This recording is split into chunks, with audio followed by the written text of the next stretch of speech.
हरे कृष्णा कृष्ण कृष्ण हरे हरे, हरे राम राम राम हरे हरे, हरे कृष्णा कृष्ण कृष्ण हरे हरे, हरे राम राम राम हरे हरे। हरे कृष्णा, सभी को स्वागत है सिमलीनाथ शास्त्र कृष्ण गौरदास में। तो आज हम जानेंगे पवित्र मोहिनी एकादशी के महत्व के बारे में, जहाँ पे इस शुक्ला पक्ष में वैशाख महीने में जो श्रेष्ठ एकादशी आता है उसके बारे में जानेंगे, जो कि आज पवित्र मोहिनी एकादशी है। कि मोहिनी एकादशी क्या है, कैसे मोहिनी एकादशी प्रकट हुआ, इसके रहस्य को हम आज आप सभी को व्यक्त करने वाले हैं। तो बहुत ही ध्यानपूर्वक सुनिए। जहाँ पे एक समय भगवान श्री कृष्ण और युधिष्ठिर महाराज के अंदर संवाद चल रहा था, तो युधिष्ठिर महाराज भगवान श्री कृष्ण से पूछे, जे हे प्रभु, कृपा पूर्वक शुक्ला पक्ष में वैशाख महीने में जो श्रेष्ठ एकादशी का व्रत होता है उसके महत्व को हमको व्यक्त करें। तो इसको सुन के भगवान श्री कृष्ण बोले कि हे श्रेष्ठ धर्म के पुत्र युधिष्ठिर, तो तुमको हम व्यक्त कर रहे हैं इस श्रेष्ठ वैशाख महीने में पवित्र मोहिनी एकादशी के महत्व को। तो बहुत ही ध्यान पूर्वक निष्ठा के सहित इसको श्रवण करो। जहां पे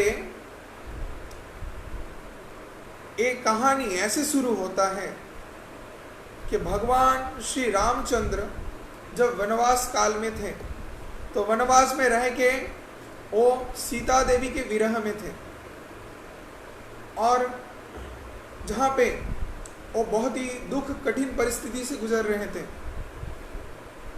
और हर क्षण चिंता करते थे कि कैसे सीता देवी को पुनर्प्राप्त करें और ये दुष्ट बुद्धि के रावण को संहार करें। तो इसके लिए भगवान विरह वेदना में पीड़ित थे। इस अवस्था में रह के वो अपने गुरु श्री वशिष्ठ मुनि के आश्रम में गए और उनसे प्रार्थना करें कि इस वनवास काल में रहते हमको कुछ ऐसा श्रेष्ठ व्रत या तपस्या करने का महत्व को प्रकट कीजिए, जिसको करने से मेरे अंदर जो विरह भाव का वेदना है, जंत्रणा है, और जो क्लेश चारों तरफ से हम प्राप्त हो रहे हैं, इससे हम मुक्त हो पाए। तो कृपा पूर्वक ऐसा कुछ करें और शास्त्र से वर्णन करें जो सभी तपस्याओं के सर्वोत्तम उच्च स्थान में अधिष्ठित हैं, वैसे व्रत के बारे में और उसके महत्व के बारे में हमको बताएं। तो भगवान रामचंद्र के ऐसे प्रार्थना से उनके गुरु वशिष्ठ मुनि उनको व्यक्त किए कि इस वैशाख महीने में पवित्र जो मोहिनी एकादशी आता है उसका महत्व। तब भगवान रामचंद्र को वशिष्ठ मुनि बताएं कि हे राम, जिनके नाम के उच्चारण के द्वारा इस जगत के त्रिविध प्रकार के कठिन क्लेशों से जीव मुक्त हो जाता है और इस भव समुद्र से पार हो जाता है, जिसके नाम के उच्चारण के द्वारा मोह माया के सभी बंधन को जीव काट सकता है, उस परम ब्रह्म भगवान साक्षात श्री राम, आप आपके नाम के महत्व को नहीं जानते। हे परम ब्रह्म भगवान, आप ऐसे दिव्य लीला को प्रकट करते हैं कि जिस लीला को संपादित करने के द्वारा आप खुद को संपूर्ण रूप से अज्ञात करके व्यक्त करते हैं सभी के पास, और ऐसे आचरण करते हैं जिसके द्वारा जीवों को लगता है कि आप कोई साधारण व्यक्ति हैं, आप भगवान नहीं हैं। तो ये आपके अलौकिक अनित्य अचिंत्य तत्व है, जिससे आप जीवों के पास जाके उनके जैसे स्वाभाविक आचरण करके उनको शिक्षा प्रदान करते हैं, जिससे जीवों को लगता है कि आप उनके जैसे ही साधारण कोई व्यक्ति हैं। जिसलिए रामायण अगर पढ़ेंगे, भगवान रामचंद्र के लीला को देखेंगे तो बहुत ही अद्भुत विडंबना लगेगा। आपको आश्चर्य लगेगा कि भगवान कैसे हो सकते हैं, कि तो कोई हमारे जैसे साधारण व्यक्ति हैं जिनके स्त्री चले जाने के वियोग से वो दुखी है। नहीं तो भगवान क्यों दुखी होंगे? भगवान चाहे तो एक मुहूर्त में, एक क्षण में अपनी इच्छा शक्ति के द्वारा रावण को मार सकते हैं। तब वो इतने बड़े रामायण की गाथा को क्यों प्रकट किए, इतने बड़े लीला को क्यों ऐसे संपादित किए? तो भगवान है नट नाट्य धरो यथा। कुंती देवी ऐसे श्रीमद् भागवतम में प्रार्थना करिए कि हे प्रभु, आप ऐसे दिव्य लीला को इस जगत में, धराधाम में, इस भूतल में प्रकट करते हैं, जिसको देख के लगता है कि कोई रंगमंच में कोई एक नाट्यकार जैसे नाटक करता है, तो उसको देख के लगता है कि वो व्यक्ति ही पूर्ण रूप से वो चरित्र बन गया है, और उस चरित्र को ही दर्शन करके हम समझते हैं कि ही प्रकृत रूप से व्यक्ति है। तो आप विभिन्न प्रकार के रूप से आते हैं, विभिन्न प्रकार के लीलाएं संपादित करते हैं, जिससे जड़ जगत के व्यक्ति मोह के अंदर चले आके आपको भी साधारण व्यक्ति के समान ही मानने लगता है। जब आप कृष्ण लीला किए तो उसमें विडंबना प्रकट किए, आप माँ यशोदा को देख के रो रहे हैं, तो इसको देख के साधारण जीव सोचते हैं कि एक ऐसे परम ब्रह्म भगवान हो सकते हैं। वैसे ही जब आप रामचंद्र के लीला को प्रकट किए तो अपने पत्नी के वियोग में आप जैसे क्रंदन कर रहे हैं, तो इसको दर्शन करके जीव सोचते हैं एक ऐसे परम तत्व, परम ब्रह्म भगवान हो सकते हैं। तो हे प्रभु, आपकी लीला अपरंपार, ये अद्भुत है।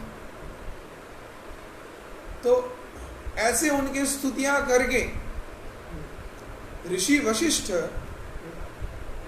भगवान रामचंद्र को बोले कि हे प्रियवर शिष्य, क्योंकि वशिष्ठ ऋषि के शिष्य कौन थे?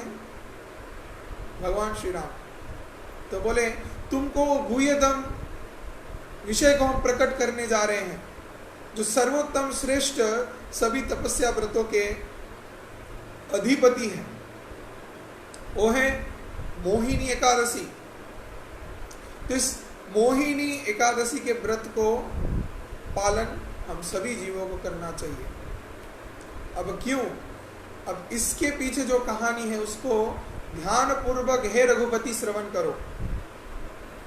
तब वशिष्ठ ऋषि भगवान रामचंद्र को व्यक्त करने लगे इस मोहिनी एकादशी के व्रत के बारे में, जहां पे सरस्वती नदी के तट पे एक बहुत सुंदर राज्य था जिसका नाम था भद्रावली।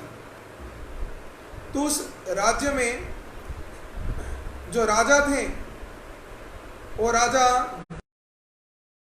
बहुत ही धर्मपरायण एकनिष्ठ थे, जो खूब निष्ठा के साथ धर्म करते थे और अपने सभी प्रजाओं को धर्म करने के लिए उत्साहित करते थे। तो उनके राज्य में कोई पाप कर्म नहीं होता था, सभी पुण्य कर्मों में खुद को लिप्त रखते थे, आदर्श कर्म को करते थे, सभी को उत्साहित करते थे, प्रेरित करते थे धर्म को करने के लिए, सदाचार करने के लिए। तो सभी ऐसे निष्ठा के साथ सदाचार को पालन करते थे, सुखी थे, कुशल मंगल था राज्य। और उसी राजा द्युतिमान के राज्य में एक जन बहुत ही यशशाली, प्रभावशाली, धनवान व्यक्ति था। उसका नाम था धनपाल। तो धनपाल क्या करता था, उसको भगवान की कृपा से जितना भी धन संपत्ति ऐश्वर्य मिला था इस जगत में, तो उसको वो भक्तों के सेवा में लगाता था, वैष्णवों के सेवा में लगाता था, साधु गुरुओं के सेवा में लगाता था, और राज्य में सुंदर सुंदर मंदिर बनाया था, धर्म स्थान, धर्मस्थली बनाया था, जहाँ पे यज्ञ कुंड, यज्ञ वेदी आदि पवित्र स्थान का निर्माण किया, जिस स्थान पे ऋषि मुनिगण पूजा अर्चन यज्ञ विधि आदि करते थे। तो ऐसे बहुत सारे पवित्र कर्मों करता था। गरीबों को दान ध्यान करना, उनको अन्न दान करना, सस्य दान करना, ब्राह्मणों को गोदान करना, वस्त्र दान करना आदि सभी प्रकार के पवित्र कर्म को करता था धनपाल। तो धनपाल इतने पवित्र अच्छे अच्छे कामों को करने से उसको बहुत सुकृति मिला था और जिससे उसको श्रेष्ठ 5 पुत्र प्राप्त हुए थे। लेकिन दुर्भाग्य का विषय यहां था कि धनपाल के पास 5 पुत्र थे। अब 5 पुत्रों में जो छोटा पुत्र था वो था दुष्ट, दुराचारी। अब बाकी जितने भी पुत्र थे वो सभी सदाचारी थे, पिता के जैसे उनके अंदर में भी सुमति था, अच्छे कर्म को वो सभी करते थे। लेकिन जो 5वां पुत्र, सबसे छोटा पुत्र था, उसके अंदर बहुत ही पाप प्रवृत्तियां थे। वो सभी प्रकार के पाप कर्म करता था, जहां पे वो पूरा दिन अवैध यौन कर्म करता था, वेश्या के साथ अपने दिन को गुजारता था, वेश्या के हाथ से ही खाता था, उसके साथ ही रहता था। और क्या करता था, जहाँ पे चोरी करना, डाकू डालना और ब्राह्मणों से उनके यज्ञ के सभी वस्तुओं को चोरी करना, जहाँ पे पूजा अर्चन हो रहा है उस स्थान को नष्ट कर देना, मंदिरों को तोड़ देना और देवी देवताओं को कलंकित करना, उनके नाम में बहुत ही खराब कुरुचिकर बातों को बोलना, लोगों को अपप्रचार करना, ये सब कामों करता था। जब भी देखता था राज्य में कोई भी व्यक्ति गंगा में नहा के पवित्र होके मंदिर के लिए जा रहा है, पूजा पाठ तपस्या करने जा रहा है, तो उस व्यक्ति को पकड़ के वो उसी के इष्ट देवता के बारे में निंदा करता था और उसको कलंकित करता था। और उसके पास अगर पूजा पाठ करने का कोई भी पवित्र वस्तु रहे तो उसको फेंक देता था। अगर उसको कोई भी भक्त के ऊपर क्रोध आया तो उस भक्त को तुरंत ही वहां पे मार डालता था, हत्या कर देता था। तो ऐसे एक से बढ़ के एक दुराचार पाप कर्म को करने लगा। कौन? इस धनपाल के 5वां जो पुत्र था वो। अब जिसका नाम था दृष्ट बुद्धि।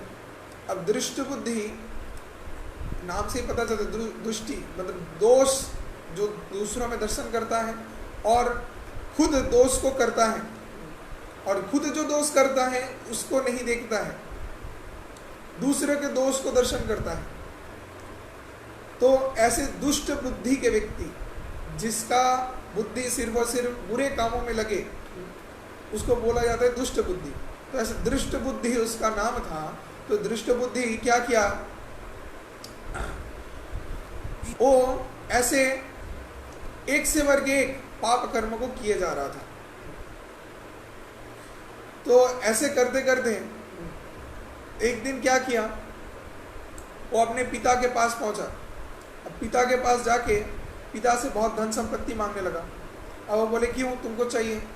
बोले नहीं, हम जिसके साथ रहते हैं तो उनको हमको कुछ धन संपत्ति पैसा देना पड़ेगा। कौन? वो थी वेश्या। तो क्या करता था, अपने पिता के संचित किए हुए सभी पैसे को लेके वो वेश्या वृत्ति में लगाता था, पाप कर्म में, सुरा नशे द्रव्य को ग्रहण करने में लगाता था और दुराचार करते रहता था पूरा दिन। तो इसको सुन के धनपाल बोला कि तुम अपने पिता के नाम को कलंकित कर रहे हो, वंश के नाम को कलंकित कर रहे हो, तो तुम जैसे कुलांगार को इस वंश में नहीं रहना चाहिए। तो तुमको अभी इसी क्षण हम इस घर से निकाल देते हैं, तो तुम त्याज्य पुत्र हो गए, तुमको हम त्याग करते हैं। ऐसा बोल के धनपाल क्या किया, उसको अपने घर से निकाल दिया। अब दृष्ट बुद्धि घर से निकल जाके चला गया उस वेश्या के पास। अब वेश्या से संग करने लगा, लेकिन वेश्या अब पैसा मांगने लगी।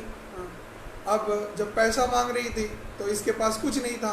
ये बोला कि मुझे मेरे पिता ने घर से निकाल दिया है, मेरे पास ना धन संपत्ति है ना कुछ है, तो अभी हम क्या करें? तो मेरे पास कुछ नहीं है, हम तुमको कुछ नहीं दे सकते। तो इसको सुन के वो वेश्या बोली कि तुम्हारे पास अगर कुछ नहीं है तो तुम्हारे जैसे व्यक्ति को हम नहीं चाहते, तो तुम चले जाओ, हमको भूल जाओ। तो वेश्या भी संग छोड़ दी। अब वेश्या जब छोड़ दिया तो तब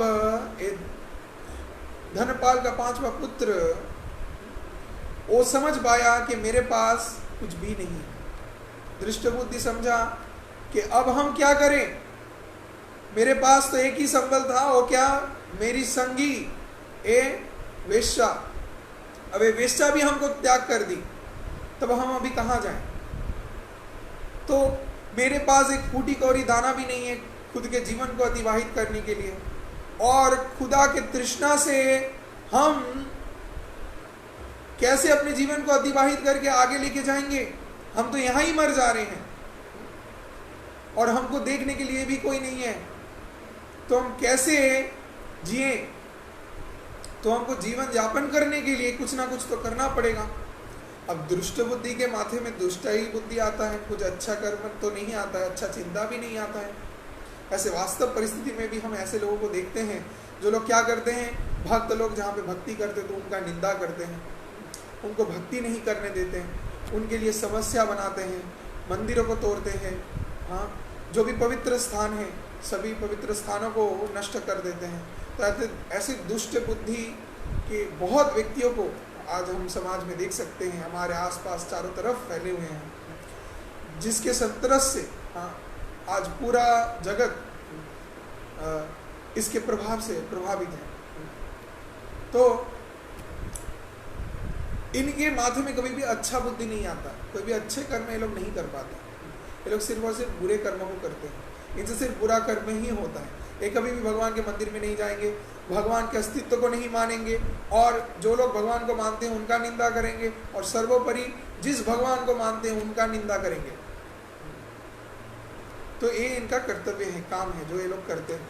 तो ऐसे ही ये दृष्ट बुद्धि क्या करने लगा, जब देखा इसके पास और कुछ नहीं है, इसके पिता इसको छोड़ दिया है, अब अपना घर नहीं है, परिवार नहीं है, और सर्वोपरि जिस वेश्या के साथ वो सपने देखता था उसके लिए सब कुछ छोड़ दिया, और सोचा कि एटलीस्ट वेश्या जो है वो उसको स्थान देगी, लेकिन वो वेश्या भी उसको छोड़ के चली गई। तो तब दृष्ट बुद्धि चिंता किया कि अपने जीवन को अतिवाहित करने के लिए हमको कुछ ना कुछ करना चाहिए, तो क्यों ना हम कुछ बुरे काम को करें। तो हम चोरी करते हैं, डाकू डालते हैं, और इससे जो पैसा आएगा उस पैसे से अपने जीवन को अतिवाहित करके खुश रहे।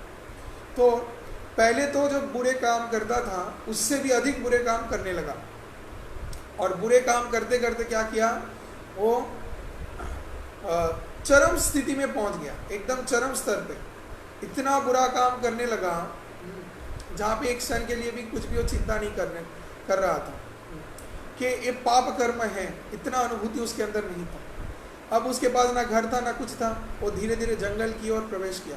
अब जंगल में जाके जंगल में जितने भी निरीह जीव थे तो सभी जीवों की करके हत्या करने लगा। वो हरिणों को पकड़ के उसको हत्या करने लगा, सूकर को मारने लगा, चीता को मारने लगा। ऐसे जंगल के जो निरीह पशु थे तो पशुओं को हत्या करने लगा। फिर ऐसे करते करते वो पक्षियों को मारने लगा, जहाँ पे सारस, मोर, तोता से सुंदर सुंदर बन के जितने भी पक्षियाँ थे तो पक्षियों को निर्मम रूप से हत्या करने लगा। और जहाँ पे हर समय उसका ज़रूरत भी नहीं रहता था कि शायद वो पक्षी को हत्या करके खाए, वो निरीह रूप से बिन कारण उनको हत्या करता था। सो इतना दुराचारी हो गया था, चरम स्तर पे जाके पाप कर्म कर रहा था। और ऐसे करते करते वो खुद को देखा कि हम इतने पापी व्यक्ति हैं, तो हमसे सिर्फ और सिर्फ पापी होगा, अच्छा कर्म कुछ नहीं होगा। तो ऐसा चिंता उसके मन में बैठ गया था। तो ऐसे ही अपने वो दिन को गुजारता था जंगल के अंदर। तो एक दिन क्या हुआ, उसको बहुत प्यास लगा, वो नदी के तट पे गया, तो वहाँ पे पानी पी रहा था। तो वहाँ पे वो देखा कि नदी के उस पार एक आश्रम है। तो उस आश्रम को देख के वो वहाँ पे आगे गया। अब आश्रम के आगे जब पहुँचा तो वहाँ पे वो जो आश्रम था वो था कौंडिल्य मुनि का आश्रम। तो कौंडिल्य मुनि क्या थे कि जहाँ पे वो गंगा में तर्पण कर रहे थे और पवित्र सभी शास्त्रीय विधि कर्मों को करके वहाँ से उठे, और जब वहाँ से उठ के वो भीगे कपड़ों में गंगा में नहा रहे थे, तो वहाँ से उठ के भीगे कपड़ों में जब वो अपने आश्रम में जा रहे थे, तो इतने में दृष्ट बुद्धि, तो उसका पूर्व जन्म का कुछ सुकृति था, तो उस सुकृति के कारण उसने क्या किया, वो वहाँ पे गंगा से पानी पी रहा था। तो सामने ही जब वहाँ पे वो कौंडिल्य मुनि को देखा, तो कौंडिल्य मुनि के सामने पहुँच गया। ये क्यों हुआ? उसके पूर्व जन्म के भक्ति उन्मुखी सुकृति के कारण, कुछ अच्छे सुकृति हैं जिसके कारण उसने ये कर्म किया। आप जो लोग अभी इस कथा को, महत्व को सुन रहे हैं इस समय, तो आप सभी का पूर्व जन्म का सुकृति है, जिसके कारण इस समय बाकी कर्म को छोड़ के आप कृष्ण कथा को, इस दिव्य मोहिनी एकादशी के महत्व को श्रवण कर रहे हैं। ये आपका सुकृति है, हरि बोल। तो वैसे ही कुछ भक्ति उन्मुखी सुकृति के कारण कौंडिल्य ऋषि के आश्रम के पास जाके पहुंच गया दृष्ट बुद्धि। अब दृष्ट बुद्धि कौंडिल्य मुनि को उस भीगे वस्त्र में दर्शन करके कौंडिल्य मुनि के उस वस्त्र से भीगे हुए पानी जो टपक रहा था उसको हाथ में लेके पी लिया। अब कौंडिल्य मुनि के भीगे वस्त्र का पानी वो बहुत ही पवित्र था, क्योंकि कौंडिल्य मुनि एक श्रेष्ठ भगवान के भक्त थे और बहुत बड़े योगी तपस्वी थे। तो उनके अंग का वस्त्र का पानी जब गिरा तो उस पानी को पीने मात्र ही तत्क्षणात दृष्ट बुद्धि का दुर्बुद्धि सुबुद्धि में बदल गया। हरि बोल। तो ऐसा ही होता है, जब आप साधुओं का संग करते हैं, उनकी कृपा को प्राप्त करते हैं, तो बोला जाता है कि साधुओं के स्पर्श मात्र से ही तत्क्षणात व्यक्ति का चित्र पवित्र हो जाता है। साधुओं को दर्शन करने मात्र ही तत्क्षणात व्यक्तियों के हृदय निर्मल हो जाता है, भक्ति भाव प्रकट होता है। गंगारो स्पर्श हইলে पश्चाते पावन दर्शने पवित्र कर এই তোমার গুণ এবারে করুণা করো বৈষ্ণব গোসাই পতিত পাবন তোমার বিনে কে হোনা। तो गंगार दर्शन हইলে पश्चाते पावन दर्शने पवित्र करो ये तुम्हार गुण, कि गंगा को अगर दर्शन करे, गंगा में अगर नहाए, तब जाके थोड़ा बहुत कुछ सुकृति अच्छा हमको मिलता है। लेकिन वैष्णव को दर्शन करने मात्र ही, गंगा में नहाने से भी से अधिक फल को हम प्राप्त कर सकते हैं, सिर्फ वैष्णव को दर्शन करके ही। तो हमको गंगा में जाके नहाने का जरूरत नहीं है, सिर्फ वैष्णव को दर्शन करने से ही गंगा में नहाने का अधिक से अधिक फल को हम प्राप्त कर पाएंगे। तो ऐसे ही कौंडिल्य मुनि जब गंगा से नहाए, तो उनके शरीर से, बदन से भीगे हुए कपड़ों से जो पानी टपक रहा था, उस पानी को पी के तत्क्षणात दृष्ट बुद्धि का दुर्बुद्धि चला गया, उसके अंदर सुबुद्धि आया। फिर मुनि जब आश्रम में गए, अपने कपड़े को बदले और तिलक धारण करके पवित्र अर्चन आदि करके आश्रम के बाहर आए, तो देखे वहां पे दृष्ट बुद्धि दंडवत प्रणाम करके सोया हुआ है। अब दृष्ट बुद्धि को देख के कौंडिल्य मुनि बोले कि हे वत्स, तुम कौन हो, तुम्हारा नाम क्या है? तब दृष्ट बुद्धि अपना परिचय दिया, मेरा पिता धनपाल, जो कि भद्रावली राज्य में रहता है और वो बहुत पवित्र कर्म आदि करते हैं। लेकिन मेरे जितने भी भाई हैं, चारों भाई सभी बहुत अच्छे हैं, सभी धर्म को मानते हैं, मेरे पिता के बात अनुसार चलते हैं। लेकिन एकमात्र हम ही ऐसे संतान हैं जो कि अपने पिता के आदेश को नहीं मानते हैं, सभी प्रकार के पाप कर्मों को करते हैं। और पाप इतने चरम स्तर में हम कर रहे थे जिसके कारण मेरे पिता मुझे अपने गृह से निकाल दिए और राजा भी राज्य से हमको निकाल दिया, जिसके कारण हम दर दर भटक रहे हैं। और एक जन को हम प्यार करते थे, एक वेश्या, और वेश्या भी हमको त्याग कर दी। तो अभी मेरा कोई नहीं है, मेरे पास बिल्कुल भी कुछ नहीं है। और हम खुद के जीवन को अतिवाहित करने के लिए पाप कर्म को करते हैं, पशुओं का हत्या करते हैं, मनुष्यों से धन संपत्ति लूट करते हैं, हाँ, और ऋषि मुनियों का भी हत्या करते हैं। तो इसको सुन के हाँ, कौंडिल्य मुनि और भी डर गए कि बाप रे, कौन आ गया है, ये तो ऐसे पाप कर्म को करता है, अभी यहाँ पे आया तो जरूर ये हमको भी मारेगा अभी। तो बोले कि तुम्हारा यहाँ पे आने का अभिप्राय क्या है। तब कौंडिल्य मुनि को हाथ जोड़ के उनके चरण में गिर गए। तो दृष्ट बुद्धि प्रार्थना किया कि हे मुनिवर, कृपा पूर्वक हमारे उद्धार हेतु इस सभी प्रकार के कृत पाप से हमको मुक्त करने के लिए ऐसे कोई व्रत के बारे में बताएं जिसको करने से हम उत्तम गति को प्राप्त करेंगे, मेरे सभी पाप नाश हो जाएंगे और हम भगवान के धाम में जा पाएंगे। तब ऋषि बहुत सोचे, तो कौंडिल्य ऋषि बहुत सोच के बोले कि देखो, तुमने पाप तो थोड़े बहुत नहीं किए, बहुत किए। तुमने पूर्व जन्म में बहुत पाप किया था, उसका फल इस जन्म में भी तुम भोग कर रहे हो और इस जन्म में भी तुम और भी ज्यादा पाप में लिप्त हो गए हो।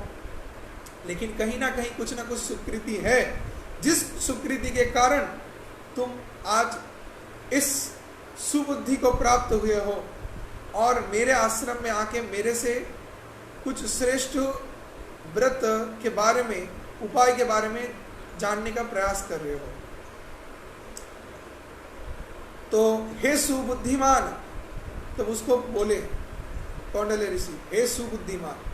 तो उसका बुद्धि सुबुद्धि में परिणत हो गया है, जिसके कारण उनको सुबुद्धिमान बोले, उनको दृष्ट बुद्धि नहीं बोले। तो बोले हे सुबुद्धिमान, तो तुमको हम व्यक्त करने जा रहे हैं इस वैशाख महीने में शुक्ला पक्ष में जो पवित्र एकादशी आता है उसका नाम है मोहिनी एकादशी। तो जो भी इस पवित्र मोहिनी एकादशी के व्रत को पालन करता है वो व्यक्ति के क्रिय कृत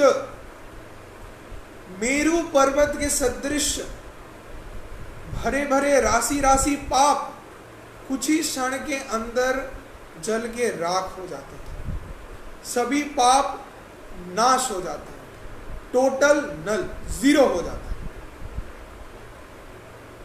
तो तुमने जितने भी पाप किए हैं सभी पापों से संपूर्ण रूप से मुक्त होने के लिए तुमको मोहिनी एकादशी के व्रत को करना चाहिए।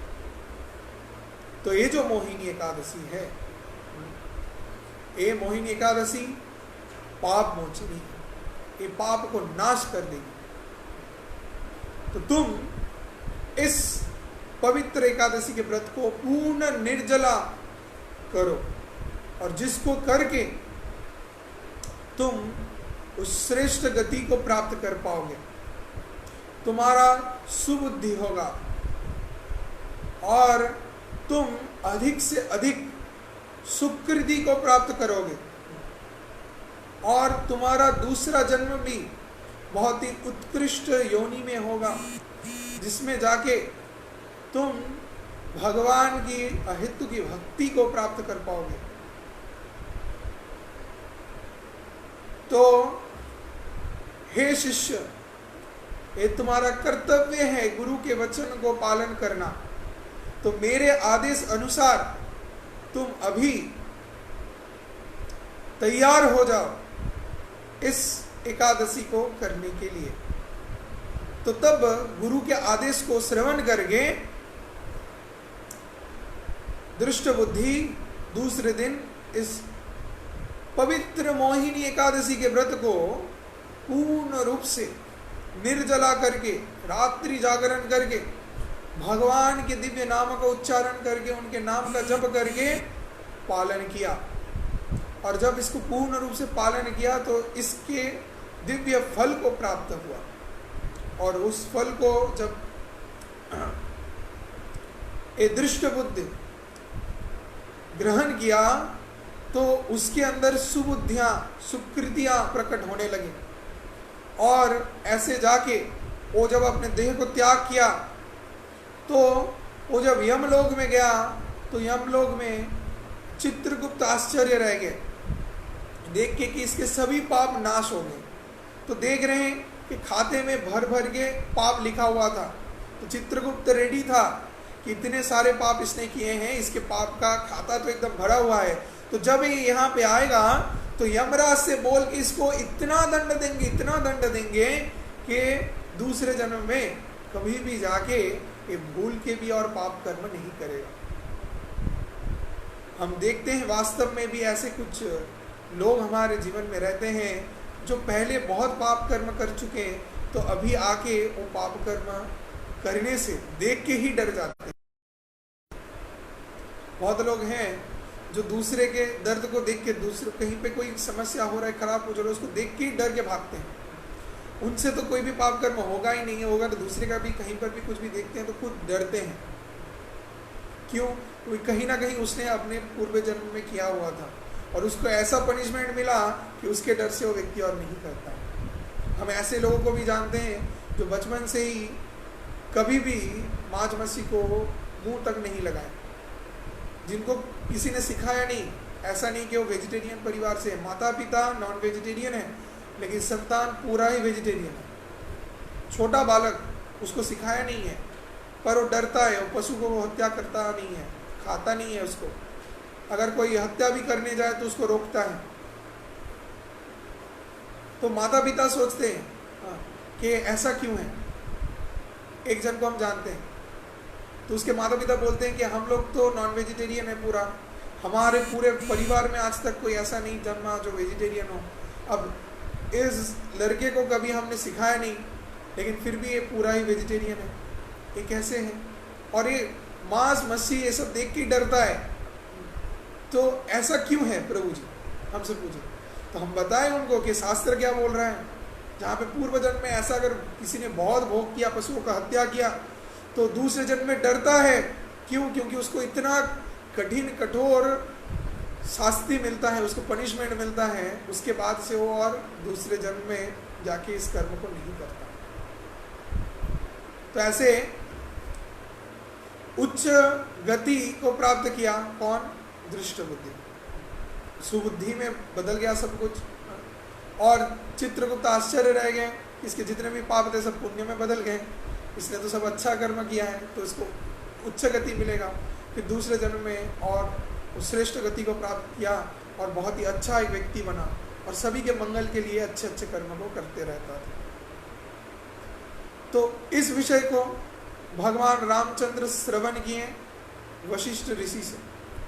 अब ऋषि वशिष्ठ, हे राम, तो कृपा पूर्वक तुम इस दिव्य मोहिनी एकादशी के व्रत को पालन करो। तो इस व्रत को करने से तुम्हारे अंदर जो दिव्य शक्तियां हैं ये और भी ज़्यादा बढ़ जाएंगी और तुम्हारा जो लक्ष्य है सीता देवी को प्राप्त करना, उनको उद्धार करके लेके आना, तो वो संभव होगा। और साथ ही साथ जो विरह वेदना तुम्हारे हृदय में सीता देवी से दूर में रहने के लिए हो रहा है, तो उस विरह कष्ट से भी तुम मुक्त हो सकते हो। और तुम्हारे इस महत् उद्देश्य को साधन करने के रास्ते में जितने भी बाधाएं आ रहे हैं, सभी प्रकार के बाधाएं कट जाए। हे सर्वोत्तम श्रेष्ठ मर्यादा पुरुषोत्तम भगवान, कृपा पूर्वक तुम इस मोहिनी एकादशी के व्रत को पालन करो। तो ऐसा उपदेश वशिष्ठ मुनि भगवान श्री रामचंद्र को प्रदान किया। और इस कथा को, जो संवाद वशिष्ठ मुनि और भगवान श्री रामचंद्र के अंदर हुआ था, इसको कृष्ण युधिष्ठिर महाराज को बताए कि हे युधिष्ठिर, तुम ध्यान पूर्वक जो इस मोहिनी एकादशी के व्रत के महत्व को, तो अभी तुम्हारा कि इस वैशाख महीने में शुक्ला पक्ष में जो श्रेष्ठ मोहिनी एकादशी आता है, इस व्रत को पालन करना, जो कि भगवान रामचंद्र पालन किए थे, जो कि दृष्ट बुद्धि कौटिल्य मुनि के आदेश को सुन के इस एकादशी के व्रत को पालन किए थे।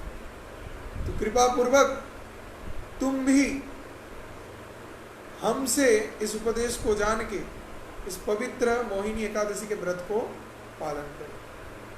तो ऐसे भगवान श्री कृष्ण से युधिष्ठिर महाराज इस उपदेश को सुन के उन्होंने भी इस पवित्र मोहिनी एकादशी के व्रत को पालन किया।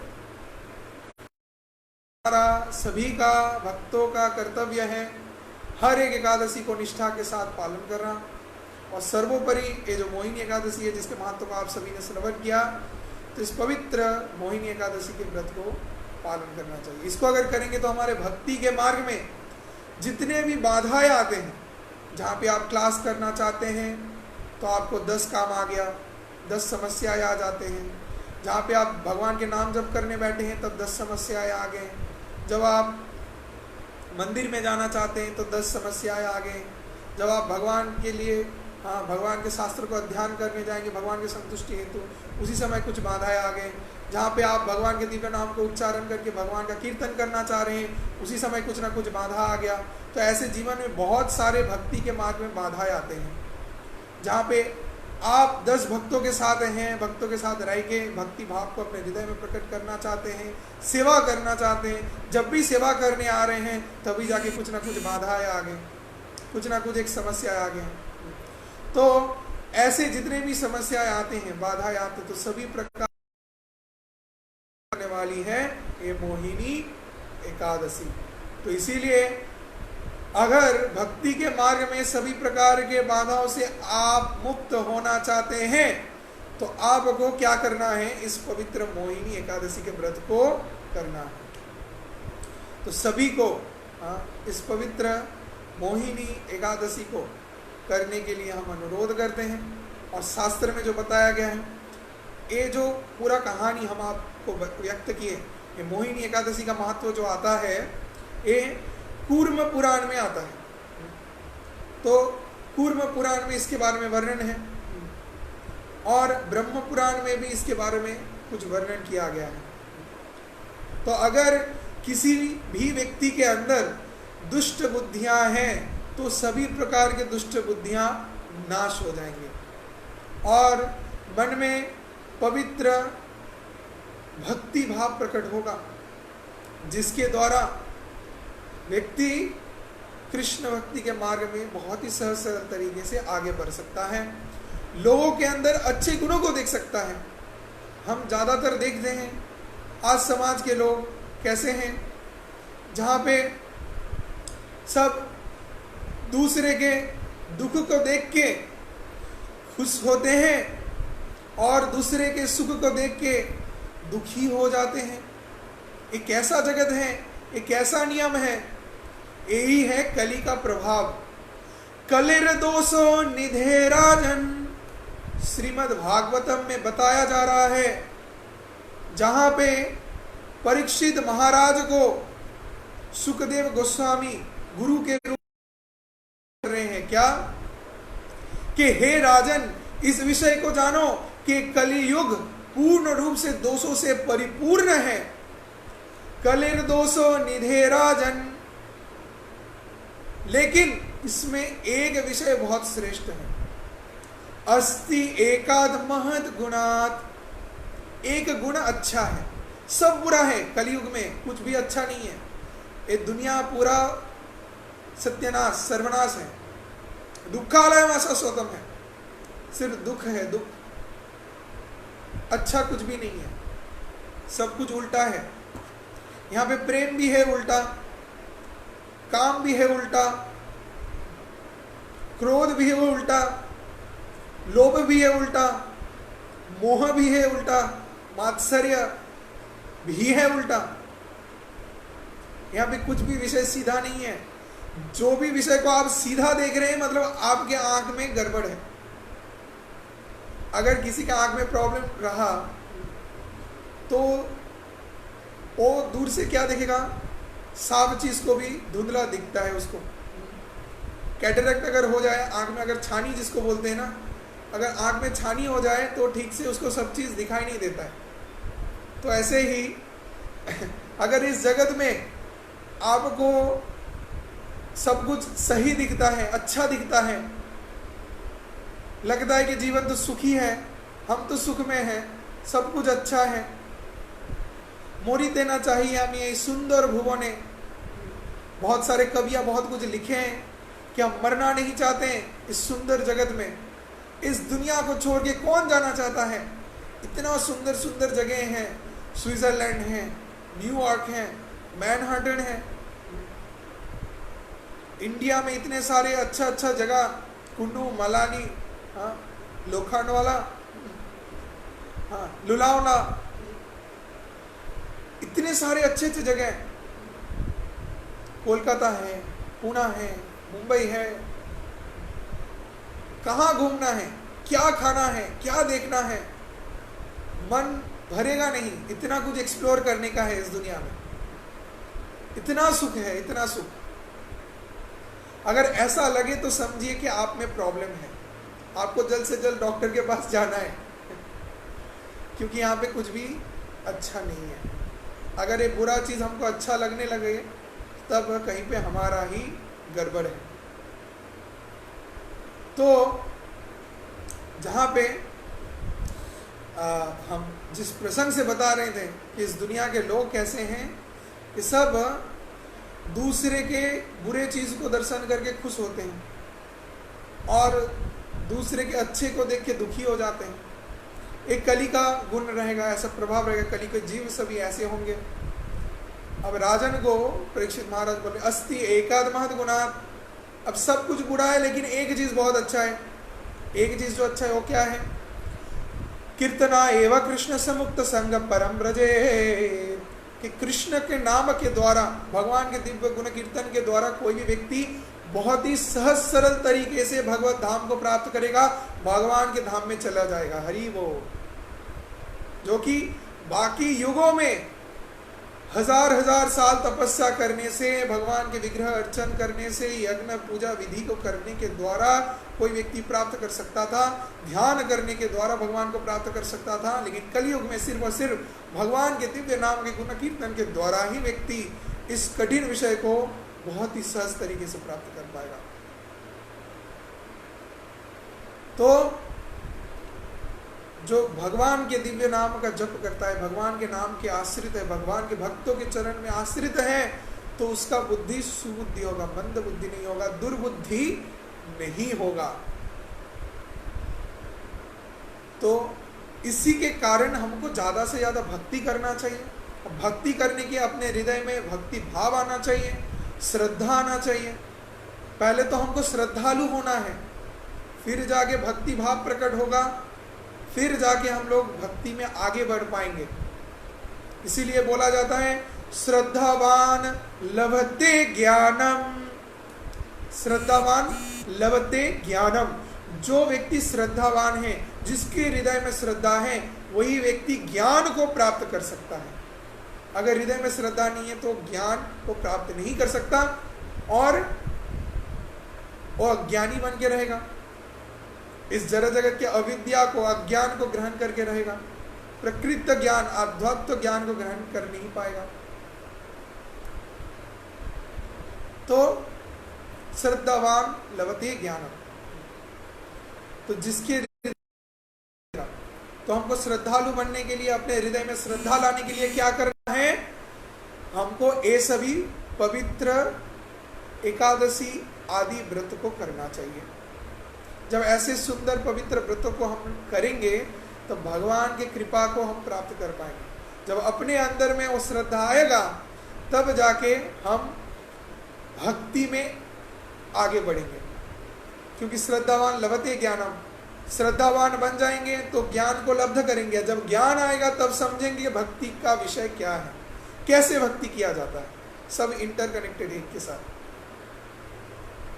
तो इसीलिए जो भक्ति का प्रथम पर्याय प्राथमिक स्तर है वो है श्रद्धा। तो श्रद्धा ऐसे ही आता है जब हम पवित्र एकादशी आदि व्रत को करते हैं, भगवान के संतुष्टि हेतु उपवास आदि करते हैं, वैष्णवों से भागवत कथा को श्रवण करते हैं, उनके चरण में उनका सेवा करते हैं, उनको संतुष्ट करते हैं, तो उन सभी के कृपाओं से, आशीर्वाद से सर्वोपरि भगवान श्री कृष्ण के दिव्य कृपा को प्राप्त करने के योग बनते हैं और भक्ति में भक्ति के मार्ग को सुगम करके आगे बढ़ते रहते हैं।